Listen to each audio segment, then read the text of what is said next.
ओम गणपति गुरु हिमगिरि सुता गोस्वामी गिरिजेश सहित शारदा नर्मदा वाय हृदय प्रदेश बंदो हनुमत लखन संगो रिपुहन भरत सुजान सिया राम जी को नमन गाऊं मानस गान सियावर रामचंद्र की जय। नगर नर्मदापुरम में श्री शोभा श्री सेवाश्रम धाम यहाँ विराजय नर्मदा, यहाँ विराजी नर्मदा वाओ करें प्रणाम।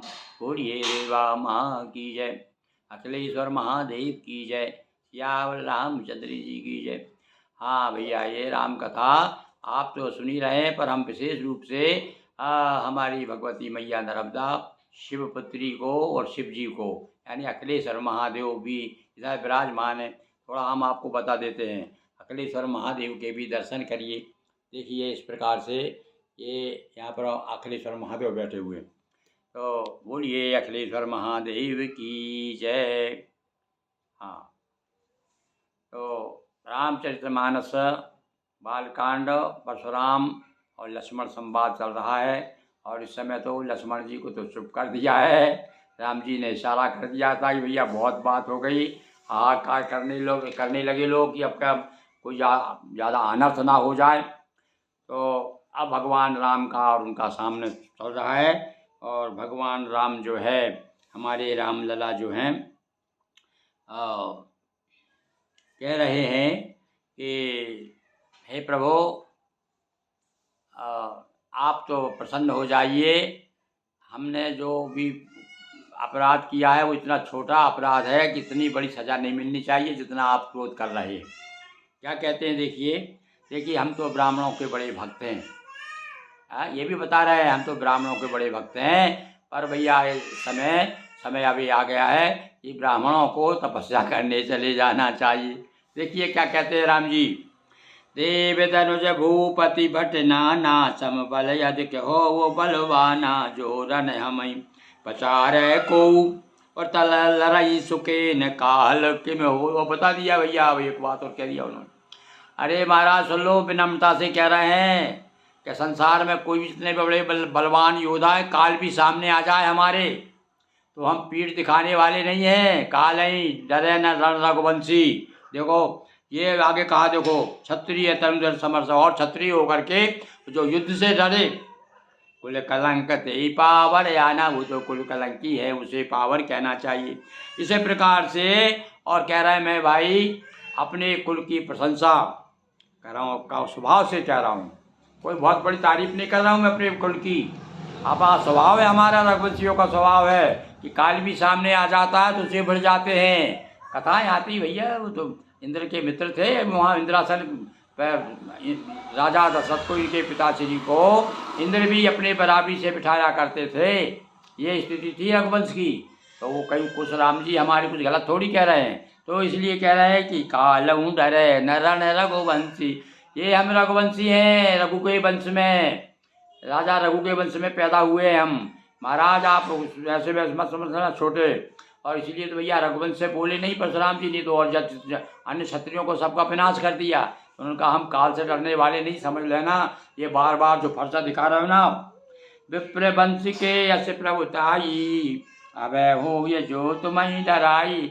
और भैया आपकी मान्यता तो ये है कि ब्राह्मण से जो डर के रहता है वो अभय हो जाता है, निर्भय हो जाता है।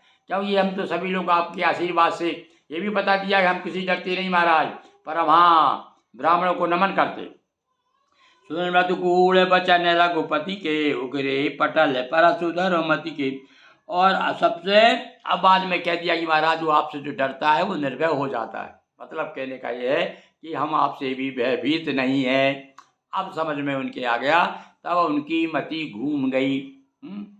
कार्य का है मृदु गूढ़ वचन। गूढ़ वचन सुने भैया। अब गूढ़ वचन क्या है, कुछ विद्वान लोगों से हम चर्चा करेंगे, पूछेंगे कौन से गूढ़ वचन थे, उस गुड़ कौन सी गूढ़ता मिली उसमें परशुराम जी को। तो एकदम से दिमाग घूम गया। और क्या कहा, राम रमापति कर धन लेहू खेचे मोर मिटे संदेव। अब यहाँ पर रमापति कहा है, अब समझ गए। अरे कि ये तो भगवान विष्णु के अवतार हैं। अब समझ में आया। एक अवतार दूसरे अवतार को नहीं समझेगा तो कैसे काम बनेगा भाई। ये अभी तो अवतार है, ये कुछ ज़्यादा कला से, जो कम कला के थे वो। तो ऐसा लोग कहते हैं वो 10 संत से ब्रह्म विष्णु के, और ये 12 थे, 12 कला थी, और 16 कला के भगवान श्री कृष्ण, ऐसा विद्वानों का मत है। तो अब समझ में आया। तो अब कहे भैया आप तो यहाँ विवाह करने आए हो महाराज, पर आप तो वैसे ही पति हो, पहले से ही पति हो, आप तो रमा के लक्ष्मीपति हैं आप। अब मैं समझ गया। इतनी देर से मेरा फरसा क्यों नहीं चल रहा था, हैं?